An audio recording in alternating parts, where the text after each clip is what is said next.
¿Qué tal? ¿Cómo están amigos y amigas de Narrativas? Como cada sábado a esta hora, ya lo saben, mis queridos Ricardo Valderas, Federico Bonazo, Ricardo Valderas, están con nosotros precisamente para platicar, para profundizar sobre diversos temas del acontecer nacional. Como hemos dicho en muchas ocasiones, la intención siempre de este canal, de este espacio, es que quepan las diversas opiniones, las diversas posturas y que usted nos diga, estamos de acuerdo, no estamos de acuerdo. Todo eso siempre enriquece muchísimo la discusión. Eso es fundamental en todos los marcos y lo comentamos en la semana. La crítica hay que diferenciar siempre bien la crítica. Cuando la crítica es honesta, siempre hay que valorarla. Vamos a abordar, sin duda alguna, uno de los temas más importantes de esta semana y por ello saludo con muchísimo gusto a mi querido Ricardo Valdera. Rick, ¿cómo estás? Querido Jesús, querido Federico, muy contento como cada semana tratar de dialogar con nuestra querida audiencia. Un gran abrazo a ambos. Mi querido Fede Bonazo, siempre un placer recibirte. El placer es mío, querido amigo, querido Rick, querida audiencia de narrativas. Hoy vamos a hablar de la final de la Champions, asunto central. Y yo voy a ser el que modere las imágenes nada más. Exacto. Y modera Eso me Rick. pasó como Marta y Gareda, no lo vi venir. Esa no la viste venir, exactamente. Hermano, no hay Oye, mucho que pero decir de la final de nadie, la Champions. Vamos Inter, nadie vamos lo... Inter. ¿Quién juega? ¿Inter contra quién? El Paris Saint-Germain, equipo Híjole. burgués, infame, que no supo comprender jamás lo que era tener allí el privilegio único y irrepetible de haber tenido en sus filas a Lionel Andrés Messi Cucitini. Ya sabía que iba a decir esto, Bonazo. No sé. Si siguen hablando de eso, mi único aporte a este programa va a ser verme bonito. Te ves muy bonito, güey. Tienes muchas fans. Ay, preséntame a Valderas, Fede, por favor. Digo, oye, pues, que yo no te parezco. No, no, tú eres muy simpático y todo, pero a mí el que me gusta es Valderas. Pues yo, ¿qué le hago? Me hicieron con cariño. ¿Eh? Oye, no, pues todo el tiempo, amigas. Oye, ¿y el Valderas es soltero o es casado? Amigos. Es gay, es la respuesta. Yo digo es gay, pero bueno, hay gente que nunca pierde la esperanza. Dice, bueno, yo a Valderas dame una tarde con él y Bueno, como usted se da cuenta, no va a haber programa. No, vamos a ponernos un poco serios, señores. ¿Cómo están? Antes que otra cosa. Oiga, a ver, después de este preámbulo, siempre interesante.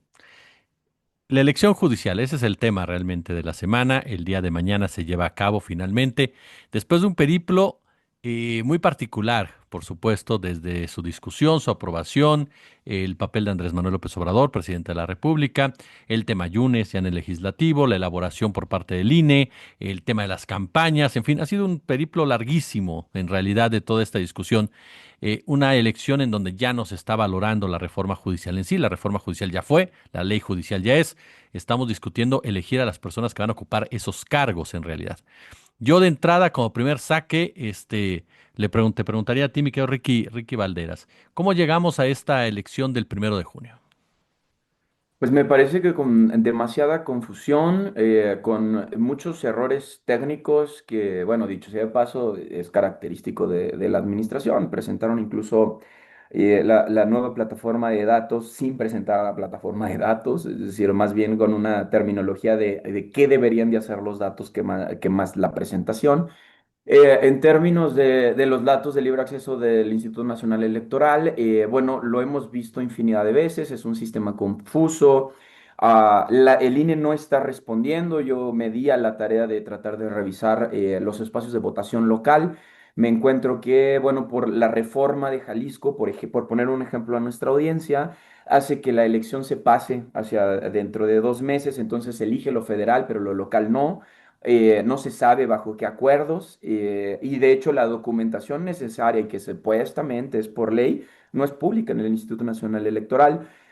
Por lo que ahora mismo, bueno, tenemos un margen en el que la gente va a llegar con desconocimiento. Creo que una salida que previeron las autoridades a esto fue el tan mencionado acordeón, que honestamente a estas alturas del partido yo no veo otra condición de votar.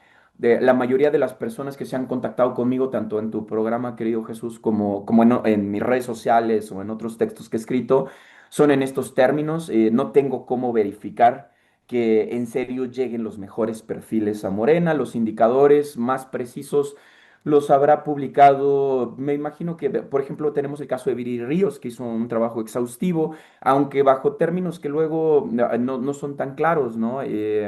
Digamos, a mí me parece que hay algunas partes que son confusas o que no sabes por qué Viri decidió ponerlos ahí. Sin embargo, pues no podemos hacer otra cosa más que aplaudirlo porque es el único ejercicio que hay al respecto.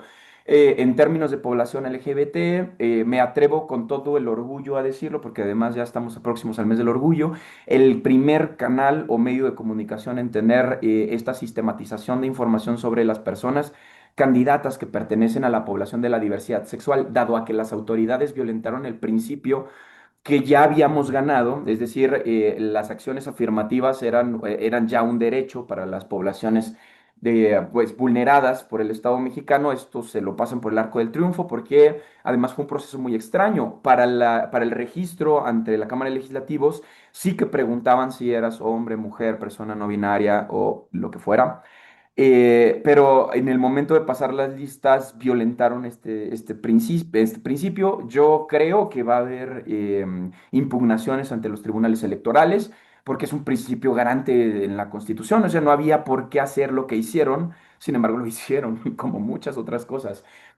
También tenemos el caso de la libre determinación de los pueblos indígenas. Esto evidentemente viola todo tipo de acuerdo a la libre determinación de los pueblos a ser juzgados bajo sus propias condiciones, usos y costumbres, lo cual también está garantizado del 1 al 10 constitucional. Esto es totalmente violatorio a estos procesos. Tampoco sabemos si va a haber impugnaciones. Sabemos que de la candidatura indígena de Hugo, por ejemplo, pero es muy curioso porque las comunidades indígenas no pueden apelar a su identidad o abrazar entre otras candidaturas de origen, de este mismo origen, porque viola las leyes electorales para este proceso. Es como si un panista no pudiera promover otro panista. Pero cosa curiosa es que eso sí pasa. Sí se vieron eventos pues, partidistas en algunas presentaciones de candidatos. Vimos coaliciones extrañísimas, abanderadas por Cuellar, por ejemplo, ¿no? Que también lo arrobé en mis redes sociales. Este acto proselitista usando los colores del partido Morena viola otra vez los principios por los cuales se debió haber llevado a la elección. Y entonces mi resumen sería, llegamos confundidos, llegamos con demasiados nombres, con poco tiempo. Las campañas, si le preguntamos a las personas candidatas, pues evidentemente fueron eternas, ¿no? Porque pues nadie tiene estos recursos, porque además otra cosa que se violentó fue porque si alguien con una capacidad motriz distinta a la nuestra quisiera ser candidata o candidato al proceso judicial en turno, no hubiera podido porque la ley solo permitía el volanteo a mano y pues las calles no están hechas para que una persona que vive con discapacidad haga volanteo. Entonces, es clasista, es capacitista, es homófoba. Esta elección tiene un montón de condiciones a mejorar. Perdonen, pero ya está, estamos en turno y afortunadamente hubo quienes hicieron su chamba. Pues en lo particular te agradezco mucho, Jesús, que hayas dado este espacio a las candidaturas de la diversidad sexual. No, querido, el agradecido soy yo y la admiración total siempre a tu trabajo, a tu compromiso, a tu dedicación, sinceramente, de pelear por sectores vulnerables, por sectores a los que tú defiendes, perteneces, crees en cada uno de ellos. Y la verdad, mi reconocimiento al trabajo que hiciste, que fue arduo, fue pesado aventarte 10 entrevistas en tan poco tiempo, no es sencillo, y la verdad lo hiciste muy bien, si me permites, el honrado. Los honrados realmente somos los integrantes de esta comunidad que nos lo hayas permitido y compartido.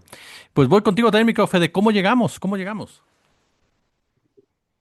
Bueno, es, como bien plantea Rick, que toca varios de los puntos que nos incomodan. Es una circunstancia llena de una serie de incertidumbres que quizás nos hubiéramos podido ahorrar, ¿no?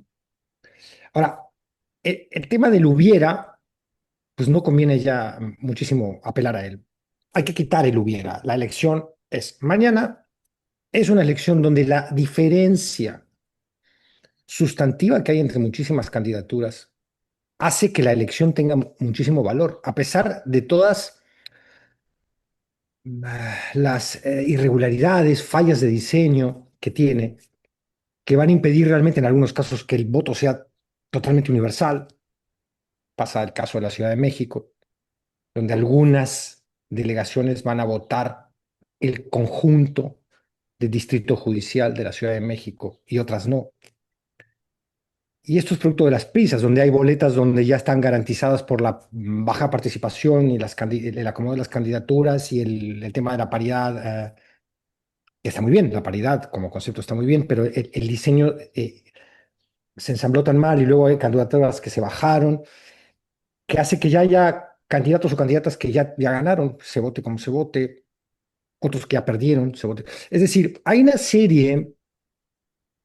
Y a esto hay que meterle el tema de los acordeones, los acarreos, el voto corporativo o corporativizado, el interés político súper metido en lo que debería ser una renovación del Poder Judicial, en la cual hay otro tema fundamental que debería ser prioritario, que es la independencia verdadera del Poder Judicial. ¿Qué nos molestaba del Poder Judicial que queremos sacar? Su dependencia del poder político, su dependencia del crimen organizado, su subyugamiento al poder del crimen organizado. Eso es lo que nos fastidiaba, que la Suprema Corte se había convertido en un partido político de oposición contra el obradorismo, que Norma Piña había dejado de ser la presidenta de la Suprema Corte para convertirse de la manera más desesperada y patética posible en un operador partidista. Eso es lo que nos molesta de este poder judicial. ¿Para que vamos a renovarlo otra vez cooptado por grupos de interés? Ese es el problema. Entonces, ayer la presidenta deja muy claro de qué va esto. Lo deja muy claro. Dice, el objetivo es que no haya corrupción en el Poder Judicial y que representen verdaderamente al pueblo. No dice nada de la impartición de justicia. No dice nada de la independencia del Poder Judicial. No dice nada de algo que, como es monedita corriente de la oposición, a mucha gente de la 4T ya le da náuseas decir, que es la separación de poderes y los contrapesos. Morena sigue gobernando y legislando y rediseñando el Estado y sus instituciones como si fuera a estar para siempre allí. Y por ahí Morena está para siempre, pero lo que no está para siempre es un proyecto de izquierda de justicia social que tenga en la concepción judicial, jurídica más elemental, el respeto a los derechos humanos y el apoyo a los más vulnerables, que de eso se trata también muchísimo de todo esto. Ahí sí la presidenta dice algo, que es que no haya una justicia de primera y una justicia de segunda, para unos una justicia y para el pueblo otra, en eso estamos totalmente de acuerdo, pero ¿qué en este recambio judicial nos garantiza que así va a ser? Entonces, nos enfrentamos, vamos de lo general a lo particular, porque lo particular hay una miríada de problemas, problemitas, problemotes que podemos analizar. No nos va a dar el tema, el programa hoy para analizarlos. Pero de lo general es, bueno, la elección ya está llena de problemas. Realmente es imposible, y eso que nosotros nos dedicamos a la información periodística. La página del INE lleva caída 2 días. Yo hace 2 días que no puedo terminar de revisar las listas que previamente he confeccionado, contrastarlas con otras listas u otras opiniones. No puedo, no logro entrar. No sé, ahora comentábamos antes de entrar a Ricky, le pasa algo parecido. Tú sí pudiste, Jesús, hace unos 3 días, pero no sé si lo intentaste hoy, ayer. Yo, o ayer y hoy, no he tenido suerte. Sí, yo lo Y intenté gente, hace la semana todos estos días de lunes a viernes lo intenté, bueno, entré 3 veces, lunes, martes, miércoles, no tuve, no tuve mayor. problema, pues. Ahora, hay 30% de los votantes que no tienen internet en México, es verdad. El acceso a internet se ha hecho mucho más amplio en México. Hay un notable brinco entre 2015 y ahora, según las mediciones del mismo INEGI, pero el 30% de las familias mexicanas no tiene acceso a internet. Claro. Internet, y esta votación sin internet es imposible. O sea, de entrada hay un 30% del electorado, del padrón, que no tiene acceso a la herramienta única y esencial con la cual dirimir. eh, si quieren, apelando a que esto es un acto democrático prístino, donde uno nada más decide en su casa y no le hace caso a lo que se dice. Ese es otro tema de discusión, lo dejo para otra intervención. Por supuesto que se vale que todos digamos, a mí este candidato me cae bien, esta candidata me cae mal, aquí yo sí pondría los votos de este sospecho. Por supuesto, esa es la deliberación democrática. Lo que no se vale es que tú imprimas 15.000 preboletas acordeones y las repartas corporativamente. Porque, ojo, tú nos lo comunicabas ahora, Jesús, también, no solo Morena parece que hace esto, ¿eh? Sí, no, lamentablemente está también los partidos de oposición. Está Claro, involucrado ahí. Hay señalamientos directos en contra del Partido Acción Nacional de estarlo llevando a cabo, sí, ¿no? Y sí. no se sabe, perdón que te interrumpa, Fede, no se sabe, por ejemplo, quiénes son los responsables de los que están mandando los WhatsApp, ni tampoco em, los mensajes por correo electrónico. No se sabe quiénes son los que están mandando ese tipo de información. Sí, claro. Entonces, Entonces, ahí tenemos otra confusión más. No, pero ¿cómo no? Si no, yo no apunto los nombres, no me voy a poder acordar. No, pues hay que apuntar forzosamente los nombres, porque si no, a la hora de la urna, no, si cómo era, hay que llevar el acordeón de uno, eso es a huevo. El tema es que cuánta gente no va a votar las listas que otros han publicado.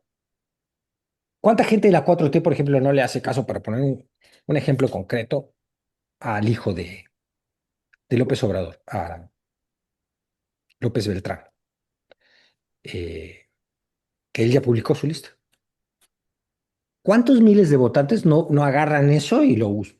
¿Que se vale o no se vale? Sí, se vale, pero es decir, la dificultad para discernir la cualidad de los competidores hace que mucha gente agarre la lista de otros.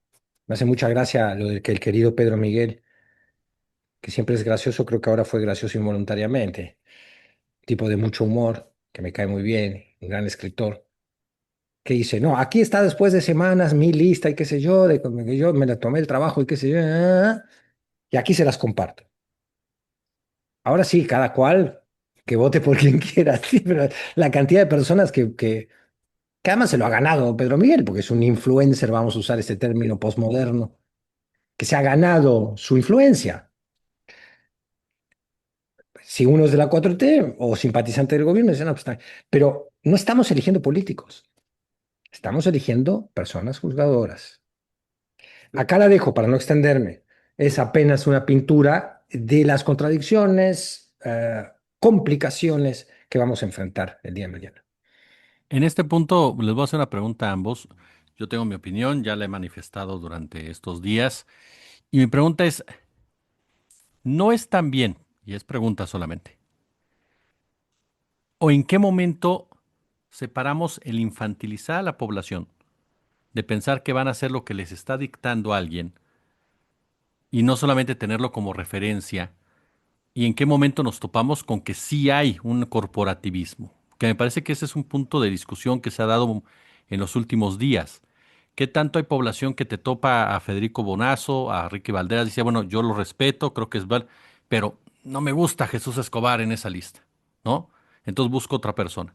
¿Y qué tanto se da también el corporativismo como tal en este tipo de influencia que busca manejar un grupo de personajes que van a responder, y lo decíamos en la semana, al interés partidista, sea de quien sea? Y también habrá gente que diga, yo soy simpatizante de ese partido y me siento a gusto con que sean ellos los que estén definiéndolo. ¿Qué tanto podemos ahí entamblar o empezar a establecer ya realmente la cuestión de la votación como un proceso democrático en toda esta discusión? Voy contigo, Ricardo. A ver, el ímpetu democrático no creo que se pierda por tratar de sistematizar el origen y destino. El problema es que, como todo en México, está hecho a la mitad del proceso. A ver, seamos honestos, ¿en qué año se promulgó la ley 3 de 3? 2007 me parece, y hoy en día no todos los funcionarios tienen pública su ley 3 de 3, que es declaración patrimonial de intereses y no recuerdo cuál es la otra. Imagínense, no nos pueden decir si siquiera tienen el dinero que dicen que tienen. ¿Qué vamos a esperar de un espacio en donde tenían la plataforma Conóceles, que pues la mayoría del país no conocemos las universidades que decían dónde estaban. La experiencia me ocurrió y no voy a decir nombres, ¿no? Para no ofender absolutamente a nadie. Y porque nos Porque regaña pues, el INE todavía, no podemos decir sí que nombres los de candidatos. transversalizan, ¿no? No Pero podemos me decir aparece... nombres. No, de candidatos no. Ah, Acuérdate que la genial. elección es hasta mañana. Perfecto. Sí, Entonces sí, sí, Ya hay sí. estaríamos veda rompiendo la electoral. veda. Oh, Hay veda perfecto. electoral. Y eso me facilita todo. Entonces, una de las personas candidatas que yo entrevisto tiene antecedentes en el Mecanismo Nacional de Protección a Periodistas. Y lo dice con mucho orgullo y pues yo tengo el botón de pánico que no sirve, ¿no? Entonces, la experiencia, ¿de qué prueba? O sea, como no hay un solo periodista que diga que lo hicieron bien. O yo no lo conozco, o al menos uno que no esté recibiendo, porque hay algunos que tienen hasta casa y tienen mensualidad, ¿no? Del mecanismo, porque en algún momento su vida estuvo realmente en riesgo y pues evidentemente si se pronuncian en contra pueden perder estos privilegios. Pero imagínense, en cosas tan esenciales como esto, no tenemos claridad. No se trata, o desde donde yo lo veo, no me parece que es infantilizar a las personas el promover con acordeones a ciertos candidatos. Me parece que tenemos una brecha de acceso a la información que es terrible. Lo dijo Federico también, el 33% de la población no tiene acceso a Internet y no tiene acceso a Internet en gran medida por la cobertura, pero en otra gran medida por pobreza. Es uno de los indicadores que utiliza el INEGI para definir las poblaciones que viven con algún tipo de pobreza.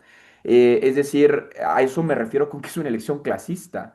Si no tienes dinero para pagar el internet, no puedes votar. Esto es gravísimo. Y entonces, ¿cuáles son las otras herramientas? Pues obviamente aparecerán los elementos escritos y aparecerán las discusiones respecto a qué consideramos como lo correcto, lo que no es correcto dentro de estas personas candidatas, pero y volvemos a lo mismo. Imagínense que tenemos que tomar decisión con base a trabajos incompletos, pues viene un poder judicial incompleto, por lo menos en perfiles, que tendrá una gran operación política, porque ya lo vimos, todos los partidos políticos se están moviendo, todos los empresarios están moviendo sus candidatos, y a mí mi duda es, necesariamente lo que para mí rompió, digamos, el proceso de elección que es real es la preselección por el legislativo, porque ahí, díganme una sola vez en la historia democrática de México en donde los diputados hayan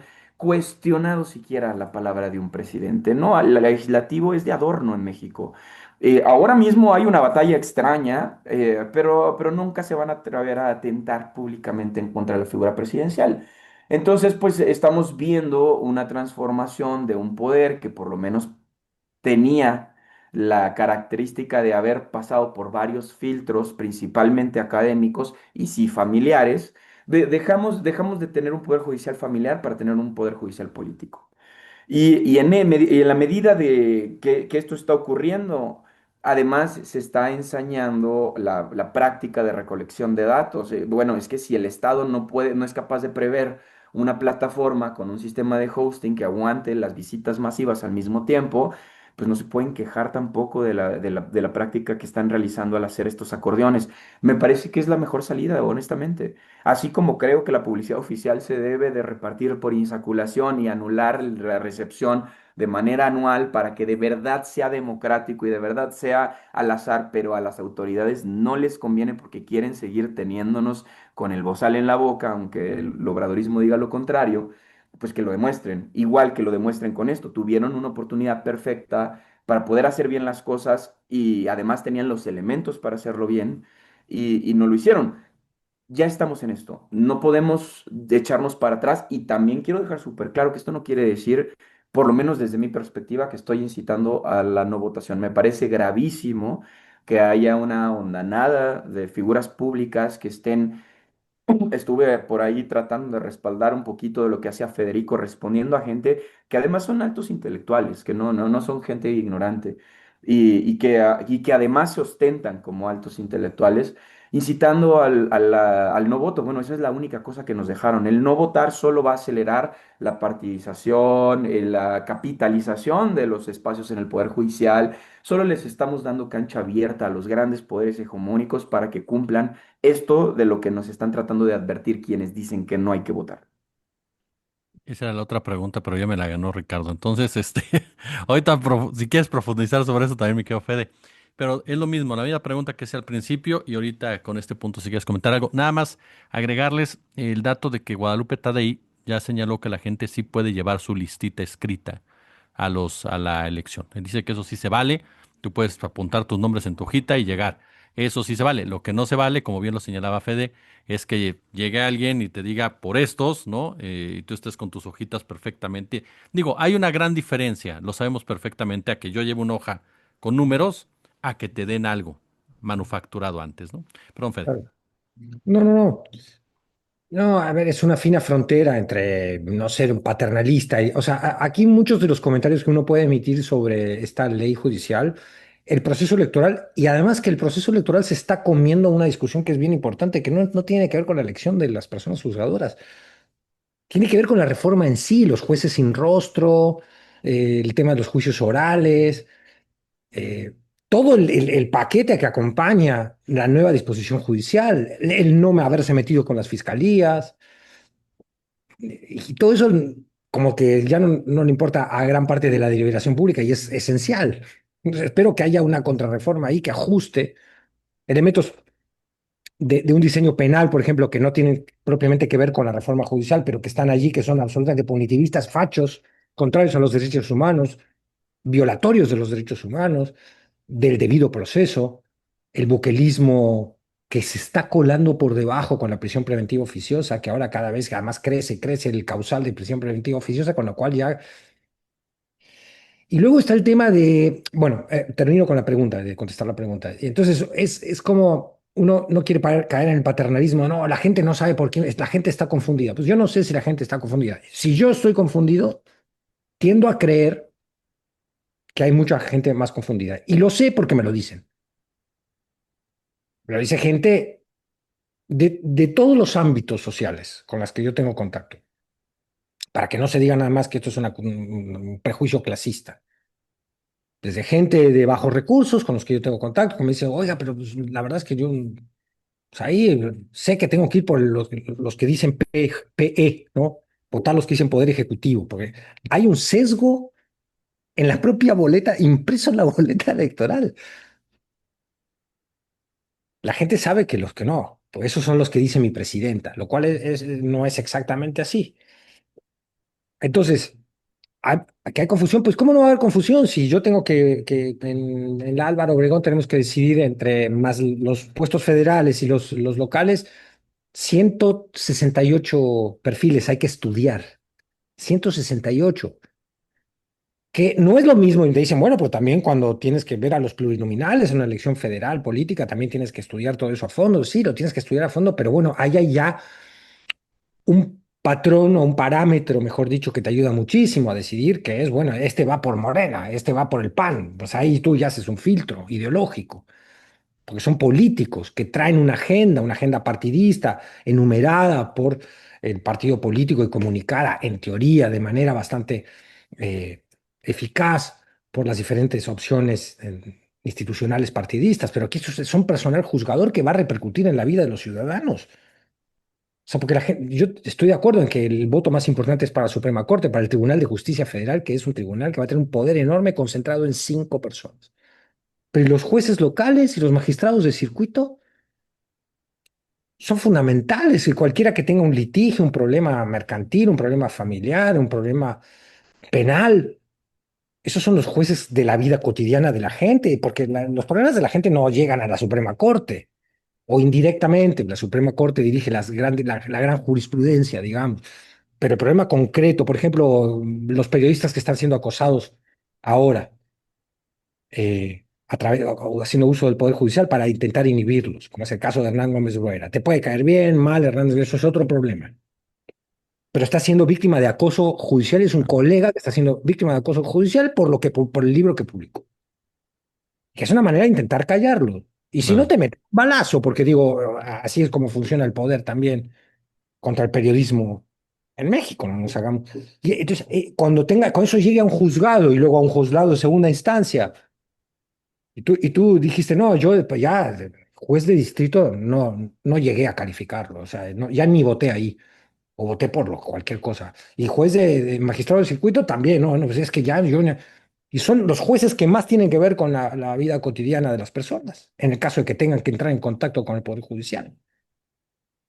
Entonces, un recambio tan fundamental, tan esperado, tan necesitado, tan urgente, con el que estamos de acuerdo, debió haberse hecho como pedía la presidenta Claudia Sheinbaum Pardo, con más calma, con un proceso deliberativo más profundo, con un parlamento abierto. Lo dijo ella. La presidenta de la nación lo dijo. El Poder Legislativo lo hizo así. Entonces nos enfrentamos a ese problema. Entonces, sí, uno suena paternalista cuando dice, no, la gente está confundida. Bueno, yo no quiero ser paternalista. Si el 80% del padrón lo tiene claro, mis respetos. Y qué chingón, qué bueno. Yo tengo hoy huecos importantes. No he terminado la lista. Además, no la puedo terminar bien porque hace 48 horas que no puedo entrar al INE.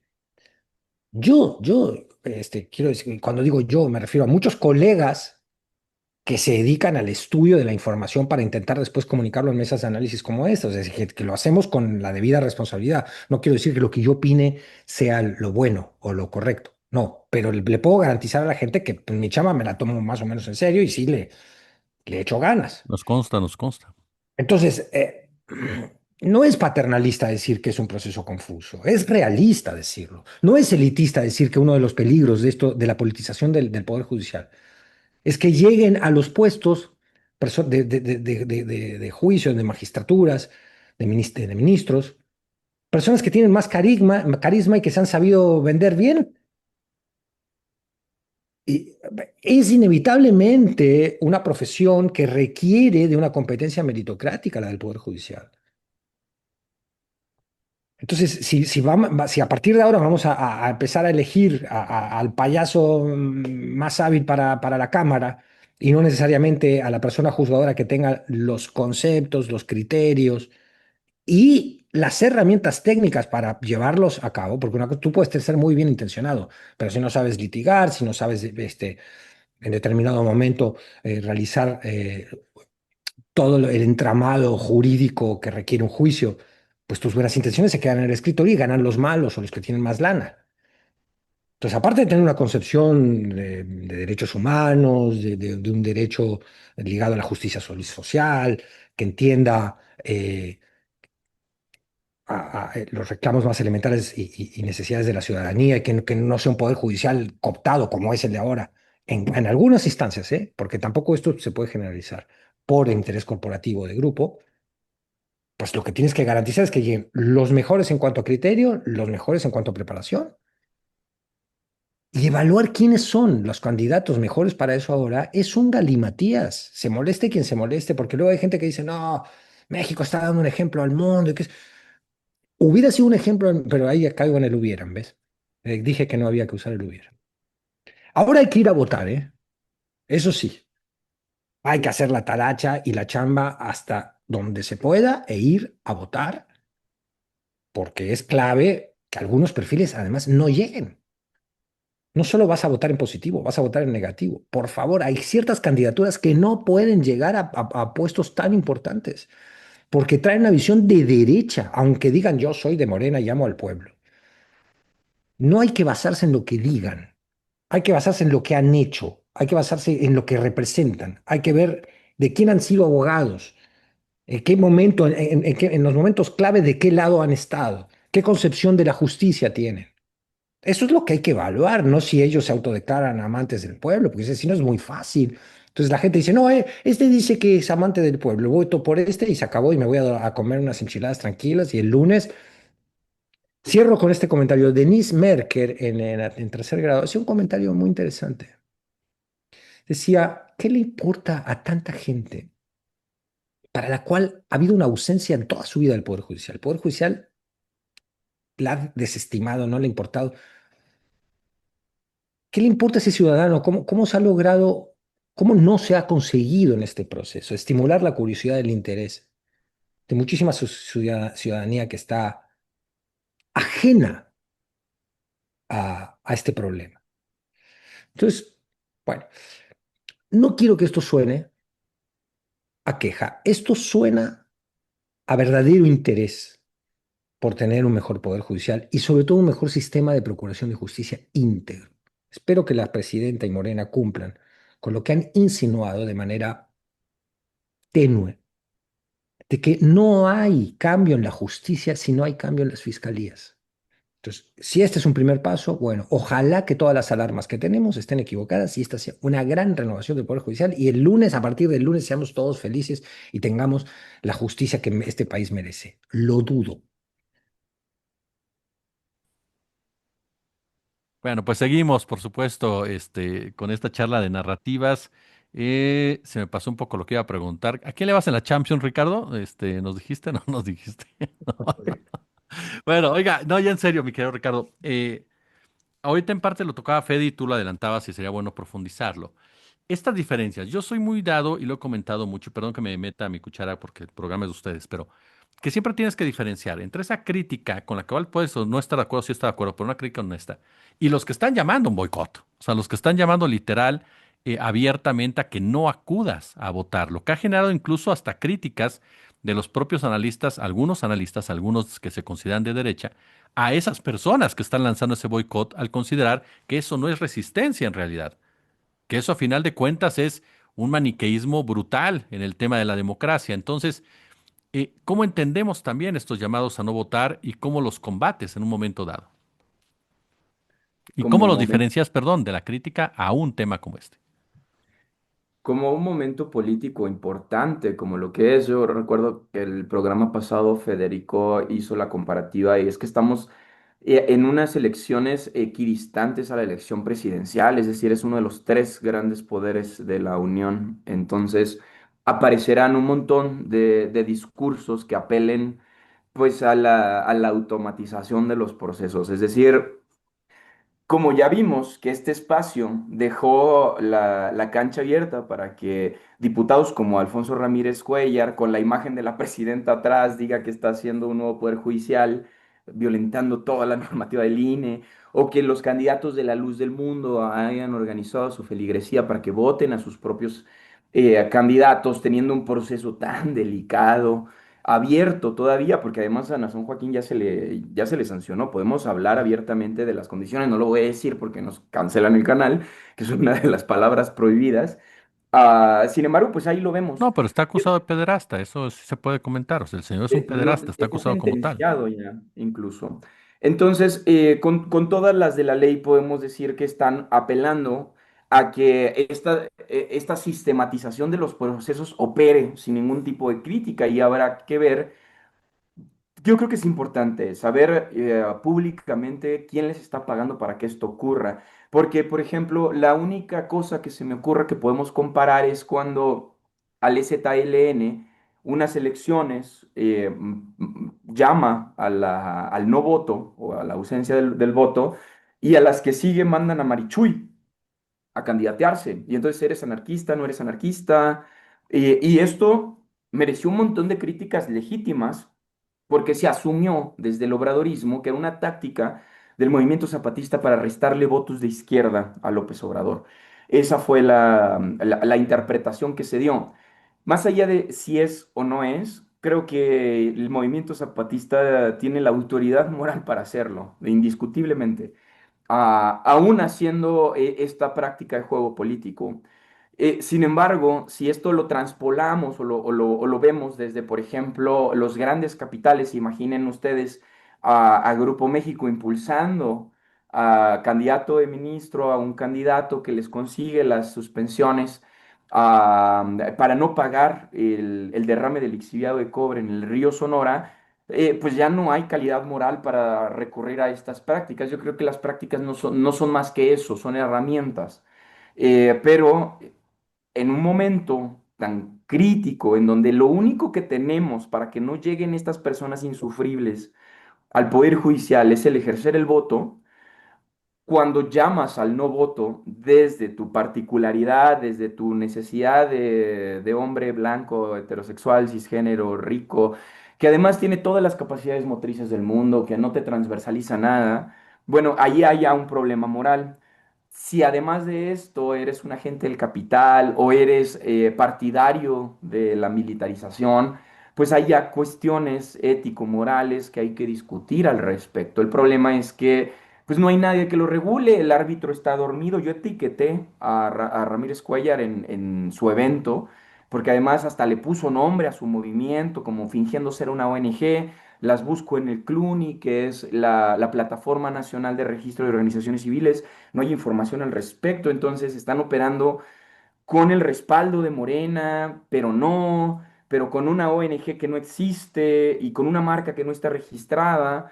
Y entonces empieza a haber un montón de velos de desinformación y esto se vuelve verdaderamente complejo. Por eso me parece tan importante posturas como la de Federico, como la tuya, Jesús, en donde, bueno, hagamos crítica, hagamos un análisis consensuado de quiénes están candidateándose, pero en este momento en donde la última herramienta que nos dejaron, nos guste o no nos guste, es el voto, me parece un tanto ruin estar incitando a que, porque me cuesta trabajo ver o pensar en ciertas figuras y que lo están haciendo de manera, me encantan los bigotes de tu gato, que lo están haciendo de manera autónoma, que en serio creen que no quieren avalar esta reforma, que puede tener todos los defectos del mundo, pero estamos frente a la práctica y frente a la teoría. En teoría, pues esto es lo más malo de lo malvado para esas personas. Me parece que hay un montón de puntos de mejora, que son unas elecciones verdaderamente deficientes en muchos niveles, pero también necesarias. Sí era necesario un reajuste en el Poder Judicial. Esta no es la ruta, pero ya no estamos en el hubiera. ¿Qué hay hoy? Y me parece esencial lo que está diciendo Federico. No nos concentremos en el hubiera porque el hubiera no existe. El pluscuamperfecto es bellísimo para adornar la literatura, pero no sirve para la práctica política. Y en la práctica política, la única herramienta ciudadana que tenemos ahora para que la gente no termine defendiendo a una persona acusada de pederastía o que no empiece a configurar sus propios grupos políticos dentro de un poder que debería de ser autónomo, pues es el voto. Si renunciamos a esto, pues bajamos la cortina, que es lo que quisiera mucha gente, pero México es un país grande y poderoso. Y lo digo no por su capacidad de poder ejercer el poder contra la persona, sino con su capacidad de organizarse, con su capacidad de compartir las complejidades y resolverlas. Hemos salido de cosas peores y mi invitación es de verdad, traten de escuchar lo más que puedan de las personas candidatas, infórmense y salgan a ejercer la última de las últimas palabras que va a ser el voto. Y creo, Fede, la misma pregunta, hermano. Irrita y molesta mucho el llamado al no voto, que en el fondo pues le conviene a las personas que pensamos de manera progresista, de izquierda, con una concepción de justicia social, que la derecha más cerril no vaya a votar, pues mejor, porque esa derecha luego va a votar a los perfiles más punitivistas y más agresivos que conciben al Poder Judicial como una herramienta de control oligárquico de las clases dominantes ricas. Qué bueno que no vayan a votar. Si no quieren, pues no vayan. Da gracia porque estos tipos son los defensores del voto, los que dicen el INE no se toca, ahora están diciendo cómo el INE organizó estas elecciones. O sea, no tienen la menor congruencia. Y yo creo que son los flojos, porque había mucho material, a pesar de las deficiencias que hemos venido describiendo en este programa, y que no somos los únicos que lo hacen desde el campo popular, desde el deseo de que haya un poder judicial que le sirva a la gente, al ciudadano, al pueblo, los que compartimos ese deseo, hacemos ciertas críticas, pero a pesar de eso, hay, y yo esto ya lo dije, mucha diferencia entre varios de los perfiles, como para que la votación no solo sea importante, necesaria, sino urgente, fundamental. Eh, ¿Qué más de decir de esa derecha que habla de que la democracia ha muerto y se ha acabado la república? Lo vienen diciendo desde que López Obrador era un bebé. Porque para eso sí tienen buen olfato. Cuando vieron que López Obrador participaba de la corriente democrática y tomaba los pozos petroleros, se dieron cuenta, supieron identificar que ahí estaba el némesis de esa derecha infame, eh, profundamente antiobradorista, además que se maneja todavía con un rencor donde dirimen, ellos se quejan de que la reforma judicial y la nueva ley judicial tiene todo un tinte político, que lo tiene, pero ellos adoptan una postura política también. La politizan igual que lo que la critican. Porque si ellos dijeran, bueno, está bien, más allá de todo, vamos a elegir personas juzgadoras, pues voy, por lo menos pongo el voto, porque las personas que salgan elegidas van a ser jueces, juezas, ministros, ministras, magistrados, no van a ser ni legisladores, ni gobernadores, ni poderes ejecutivos locales, van a ser personas que van a dirimir problemas fundamentales y eso exige que los ciudadanos nos enfrentemos con responsabilidad a lo dado. Lo dado es que tras un proceso legal legislativo, hoy parte de la Constitución mexicana, el Poder Judicial en México en su integridad se elige, que es otra de las cosas que uno dice, ¿por qué todo el Poder Judicial? ¿Por qué todo en una sola elección? ¿Por qué no pudiste ir compartimentando la elección para que esa renovación fuera gradual y al ser gradual fuera mejor? Bueno, territorio del hubiera. Es como maquinita del rewind, la máquina del tiempo, subirse y decir, no, esperen muchachos, no, por favor. El objetivo es que tener un mejor poder judicial. En eso estamos todos de acuerdo, ¿verdad? Entonces no se hace así, así no, así no. Bueno, a ver, vamos a ver, ¿eh? Porque es verdad que es un experimento y no sabemos, los experimentos luego te sorprenden y dices, wow, sensacional. No puedo decir nombres, ¿verdad? Dices, veremos. Lo que me parece fundamental es ir, votar, informarse lo más posible.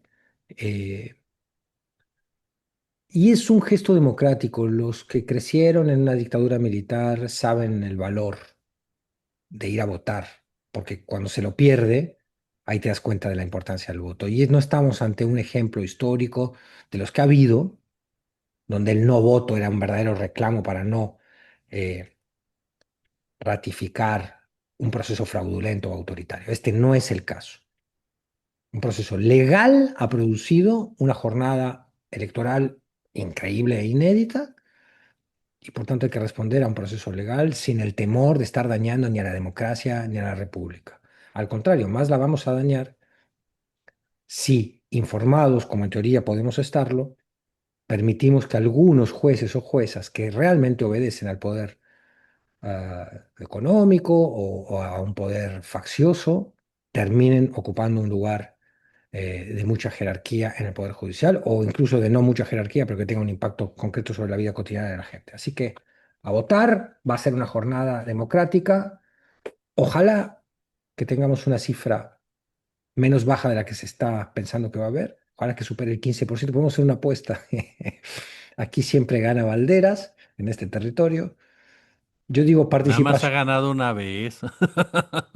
Tienes razón, el vocablo siempre es demasiado para Valderas, tal que no se la crea. Ganó una vez y eso fue muy particular porque, bueno, hay dudas ahí de esa victoria, ¿eh? Pero Hay bueno. récord, hay récord, Tuyo, hay tuyo récord. estuvimos obscenamente lejos del resultado final. Son muy malos perdedores. No, no, lo estoy admitiendo, lo estoy admitiendo. Yo digo 14% de participación ciudadana mañana domingo. Tuve, Rick. Híjole, basándome en las experiencias previas, Morena tiene esta, no sé, condición de coalición que emerge de la nada. Me parece que vamos a alcanzar el 20. Yo Así que voy a ser más optimista. más, wow, más que el 20, Me- ¿en serio? Voy a ir porque tengo que ir. Yo creo que va a ser 25%. Eso es muchísimo. Y ojo, Si las si elecciones alcanzas el presidenciales, 20%, pero piensa en las elecciones presidenciales que se ganan con el 40%. O sea, estás bueno, hablando que las dos últimas de el Andrés Manuel 61. y Sheinbaum se fueron más para arriba de lo normal. Sí, pero es la Pero primera vez que pasa en México ¿Pero que qué gana porcentaje del padrón votó en la última, en los últimos 61%. comicios? 41%. ¿Tú piensas que 41 no. ¿Del padrón en la última de Claudia? ¿41? No, No. 61. 61%, sí, claro. 61%. Acuérdense que Xochitl Gálvez salió a decir que si el 63% salía a votar, ganaba, y votó el Por eso 61%. perdió. Perdió porque 61%, faltaron esos 2%. claro, 61%. ¿Qué te iba a decir? Yo No, creo puede que ser va un el, 24, sí puede ser, puede ser. yo creo que llega al 25%. Sinceramente, espero. Vamos a ver qué pasa, ¿no? Oigan, pues yo quiero agradecerle, por supuesto, a los dos. Muchas gracias, de verdad. Siempre es un placer escucharlos aquí en su programa, en su espacio, que engalanan con sus opiniones, con su crítica siempre honesta, transparente, de un rigor admirable. Yo lo he dicho muchas veces, puedes estar de acuerdo o no puedes estar de acuerdo, pero siempre cuando la crítica viene de un aspecto honesto, tienes que valorarla y tienes que destacarla. Y ustedes dos son un ejemplo para ello. Mi querido Ricky Valderas, como siempre, muchas gracias. Querido Jesús, muchas gracias a ti por este espacio, Federico, por aguantarme mis burradas. Un abrazo a la audiencia y no se olviden de dejarnos su like. Fede, muchísimas gracias. Y ya no estés quemando a Valderas sobre su galanura, por favor. No, gracias a ustedes dos, a la audiencia decirle una última cosita, que es, creo que la mayor muestra de respeto de alguien que se dirige a una audiencia es decir realmente lo que piensa e intentar argumentarlo y sustentarlo. Hay muchos que se mueven en la comodidad de decir lo que a priori saben que va a caer mejor para la audiencia. No es el caso de narrativas. Acá estamos un poco para desarmar las narrativas, pero siempre estando en la misma trinchera moral, queridas amigas y amigos, que es la de la justicia social. Creo que a todos nos une esa bandera. Todos queremos una mejor sociedad, un México menos injusto, un México con un mejor poder judicial. Eso es lo que nos une a todos. Entonces, estas opiniones vertidas y narrativas al respecto de esa circunstancia concreta van en ese sentido, no van en el sentido del berrinche antiobradorista que ha mostrado la derecha. Nada más quería decir eso, Jesús. Gracias. Amorcito de usted, como siempre un gusto, como siempre un placer. Póngale super chat y póngale super gracias aquí precisamente a Narrativas. Gracias. A las 20:30 llega César Pineda. Gracias.